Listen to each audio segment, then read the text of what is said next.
ପିଲାମାନେ ଆଜି ଆମେ କାଗଜ ଖେଳ ଉପରେ ଆଲୋଚନା କରିବା। କାଗଜକୁ ନେଇ କେଉଁ ପ୍ରକାର ଆକୃତି ଆମେ କରିପାରିବା, କେଉଁ ପ୍ରକାର ଚିତ୍ର କରିପାରିବା ସେ ଉପରେ ଆମେ ଆଲୋଚନା କରିବା। ତମେ ସମସ୍ତେ ନିହାତି ଭାବେ କାଗଜକୁ ବିଭିନ୍ନ ପ୍ରକାର ଆକୃତିରେ ପରିଣତ କରିପାରିବ।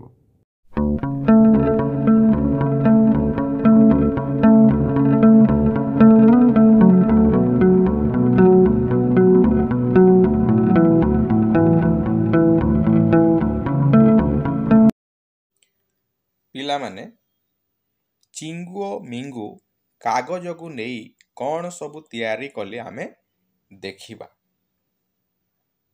ଚିଙ୍ଗୁ କ'ଣ କଲା, ଗୋଟିଏ A4 ସାଇଜର କାଗଜ ନେଇ ତାକୁ ପ୍ରଥମେ ଭାଙ୍ଗିଦେଲା। ଦେଖ ସେ କେମିତି କାଗଜକୁ ଭାଙ୍ଗୁଛି। ତମେ ମଧ୍ୟ ଗୋଟିଏ ପେପର ନିଅ ଏବଂ ତାକୁ ଏଇଭଳିଆ ଭାଙ୍ଗ। ଭଲ ଭାବେ ଲକ୍ଷ୍ୟ କର ଚିଙ୍ଗୁ କାଗଜଟିକୁ କେମିତି ଭାଙ୍ଗୁଛି। ଏହି ହିସାବରେ ତମେ କାଗଜକୁ ଧୀରେ ଧୀରେ ଭାଙ୍ଗି ଭାଙ୍ଗି ଯାଅ। ଦେଖିବା ଶେଷରେ କାଗଜଟିକୁ ଭାଙ୍ଗି ସାରିଲା ପରେ କ'ଣ ମିଳୁଛି। ପିଲାମାନେ ଲକ୍ଷ୍ୟ କର ଯେ ଚିଙ୍ଗୁ କାଗଜକୁ କେମିତି ପର୍ଯ୍ୟାୟକ୍ରମେ ଭାଙ୍ଗୁଛି ଏବଂ ସେଥିରୁ ସେ କ'ଣ ତିଆରି କରୁଛି। ଚିଙ୍ଗୁ କାଗଜକୁ କେମିତି ଭାଙ୍ଗୁଛି ସେଇଟା ତମେ ଭିଡ଼ିଓରେ ଦେଖିପାରୁଛ। ସେ ତୁମକୁ ପର୍ଯ୍ୟାୟକ୍ରମେ ଶିଖାଉଛି। ତ ଏହି ହିସାବରେ ତମେ ମଧ୍ୟ କାଗଜଟିକୁ ଭାଙ୍ଗିବ ଏବଂ ଶେଷରେ କ'ଣ ମିଳିବ ତାହା ତୁମ ସାଙ୍ଗସାଥି, ପିତାମାତା ଏବଂ ଶିକ୍ଷକମାନଙ୍କୁ ନିହାତି ଭାବେ କହିବ। ତ ଦେଖିବା ଚିଙ୍ଗୁ କାଗଜଟିକୁ ଏମିତି ଭାଙ୍ଗି ଭାଙ୍ଗି ଶେଷରେ କ'ଣ ତିଆରି କରୁଛି। ଚିଙ୍ଗୁ ଏବେ ଯେମିତି କାଗଜଟିକୁ ଭାଙ୍ଗିଲା, ତମେ ମଧ୍ୟ ସେଇଭଳି ଭାବରେ କାଗଜଟିକୁ ଭାଙ୍ଗ।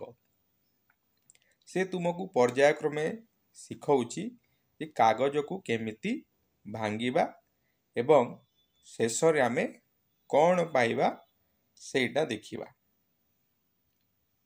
ତମେ ନିହାତି ଭାବେ ଜାଣିପାରିବ ଏଇଭଳି ଭାବରେ ଭାଙ୍ଗିଲେ ଶେଷରେ କ'ଣ ମିଳୁଛି। ତମେ ସମସ୍ତେ କାଗଜଟିକୁ ଭାଙ୍ଗୁଛ ତ? ତ ଦେଖ ଚିଙ୍ଗୁ କାଗଜଟିକୁ ଭାଙ୍ଗି ଭାଙ୍ଗି ଶେଷରେ କ'ଣ ପାଇଲା ନା ଚିଙ୍ଗୁ ଗୋଟିଏ ଡଙ୍ଗା ତିଆରି କଲା। ତମେ ମଧ୍ୟ ସେଇଭଳି କାଗଜଟିକୁ ଭାଙ୍ଗି ଡଙ୍ଗା ତିଆରି କରିପାରିବ। ତା ସହିତ ଟୋପି, ଫଟକା, ଟ୍ରେ, ବଲ୍ ପ୍ରଭୃତି ମଧ୍ୟ ତିଆରି କରିପାରିବ। ସେଗୁଡ଼ିକ ନିଜେ ତିଆରି କରି ଦେଖ। ଏବେ ଆଉ ଖଣ୍ଡିଏ କାଗଜ ନେବା ଏବଂ ତାକୁ ହଳଦିଆ ରଙ୍ଗରେ ରଙ୍ଗୀନ କରିବା ଏବଂ କାଗଜଟିକୁ ଏଇଭଳି ଭାବରେ ଭାଙ୍ଗି ଶେଷରେ ଆମେ କ'ଣ କରିବା, କାଗଜଟିକୁ କାଟିବା ଏବଂ ଦେଖିବା ଯେ କାଗଜଟିକୁ କାଟିଲେ କ'ଣ ଆମକୁ ମିଳୁଛି। ତ ପିଲାମାନେ ତମେ ନିହାତି ଭାବେ କାଗଜଟିଏ ନିଅ ଏବଂ ତାକୁ ରଙ୍ଗ ଦେଇ, ତମେ ଯେକୌଣସି ରଙ୍ଗ ଦେଇପାରିବ, ତାକୁ ରଙ୍ଗ ଦେଇ ଏଇଭଳି ଭାବରେ ଭାଙ୍ଗ। ଦେଖିବ ତମେ ଗୋଟିଏ ତ୍ରିଭୁଜ ପାଇବ।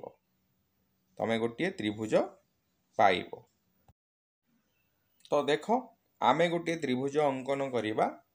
ଯାହାର ନାମ ଆମେ ଦେବା କ ଖ ଏବଂ ଗ। କ ଖ ଏବଂ ଗ। ଯେଉଁ ଗାର ଗୁଡ଼ିକ ଦ୍ୱାରା ତ୍ରିଭୁଜ ଗଠିତ ହେଲା ସେଗୁଡ଼ିକୁ ତ୍ରିଭୁଜର କ'ଣ କୁହାଯାଏ? ସେଗୁଡ଼ିକୁ ତ୍ରିଭୁଜର ବାହୁ ବୋଲି କୁହାଯାଏ। ଯେଉଁ ଗାର ଦ୍ୱାରା ଗଠିତ ହେଲା ତାକୁ ଆମେ ତ୍ରିଭୁଜର ବାହୁ ବୋଲି କହିବା। ତ ଏହି ତ୍ରିଭୁଜର କେତୋଟି ବାହୁ ଅଛି? କିଏ କହିପାରିବ? ଏହି ତ୍ରିଭୁଜର 3ଟି ବାହୁ ଅଛି। ତ ଏବେ ଆମେ ବାହୁର ନାମ ଗୁଡ଼ିକ ଜାଣିବା। ଦେଖ, ଏହି ତ୍ରିଭୁଜର ବାହୁମାନଙ୍କର ନାମ ଆମେ ଜାଣିବା। ପ୍ରଥମେ ତ୍ରିଭୁଜର ନାମ ଜାଣିବା। ତ୍ରିଭୁଜର ନାମ ହେଉଛି କ ଖ ଗ। ଏହାର 3ଟି ବାହୁ ଅଛି ଏବଂ ଏହି 3ଟି ବାହୁର ନାମ କ ଖ, ଖ ଗ, ଗ କ। କେତୋଟି ବାହୁ ଅଛି? 3ଟି ବାହୁ ଅଛି। ଏବେ ଆମେ ଜାଣିବା ଯେ ତୁମକୁ ମୁଁ କେତୋଟି ତ୍ରିଭୁଜ ଦେଖେଇବି ଏବଂ ଏହି ତ୍ରିଭୁଜର ନାମ ତମେ କହିବ ଏବଂ ଏହି ତ୍ରିଭୁଜ ଗୁଡ଼ିକର ବାହୁ ଗୁଡ଼ିକର ନାମ ମଧ୍ୟ କହିବ ଏବଂ ତୁମ ଖାତାରେ ଲେଖିବ। ଏଇଟା ଦେଖ ଏବଂ ଖାତାରେ ଲେଖ।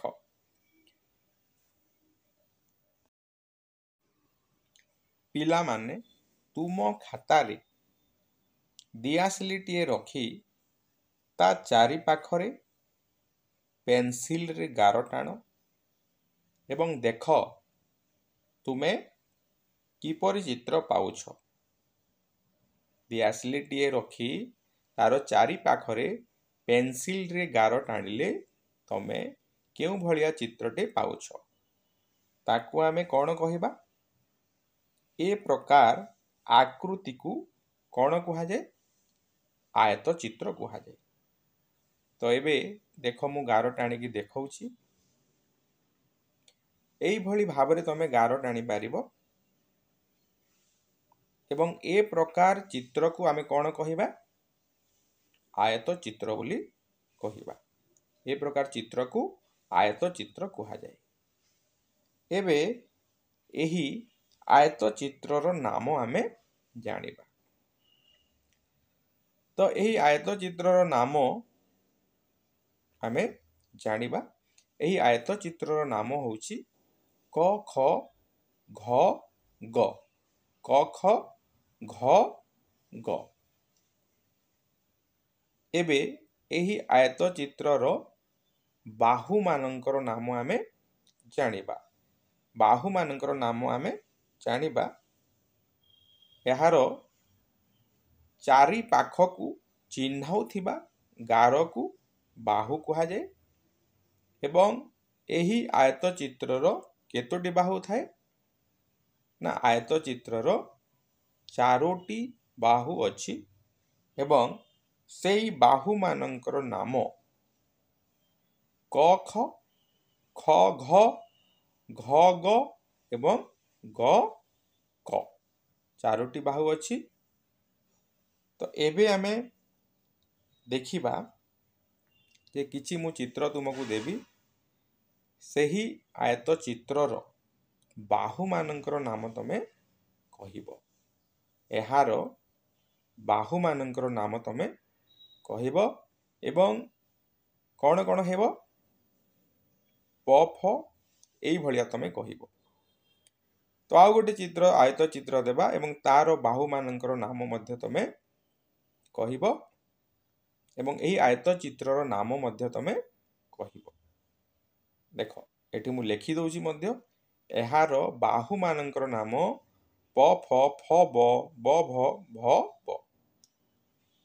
ତାପରେ ଆଉ କିଛି ଚିତ୍ର ତୁମକୁ ଦିଆଯିବ ଏବଂ ସେହି ଆୟତ ଚିତ୍ରର ନାମ ଏବଂ ସେହି ଆୟତ ଚିତ୍ରର ବାହୁମାନଙ୍କର ନାମ ତମେ ଖାତାରେ ଲେଖି ତୁମର ସାଙ୍ଗସାଥି, ମା ବାପା ଏବଂ ଶିକ୍ଷକଙ୍କୁ किंबा शिक्षयित्री को निहाती देखैब।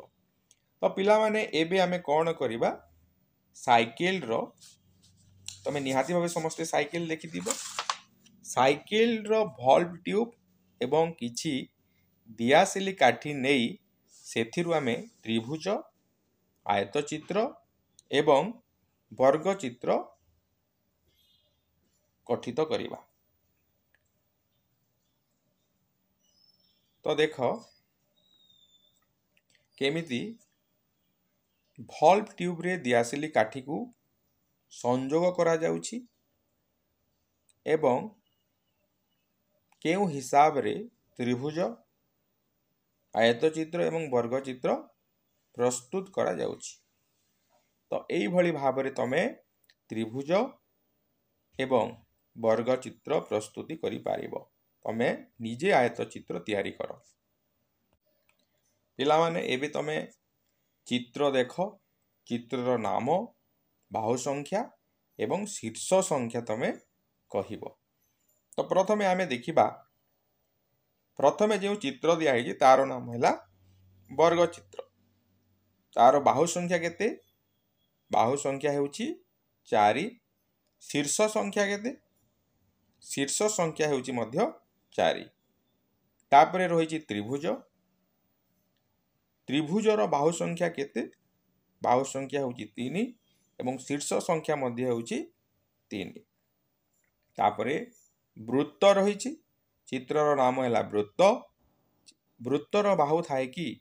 बाहु नाही, शीर्ष मध्य नाही। सेही भली भाबरे तमे निजे आयतचित्रर बाहु संख्या एवं शीर्ष संख्या लेख। समस्तंकु आजि पई धन्यवाद।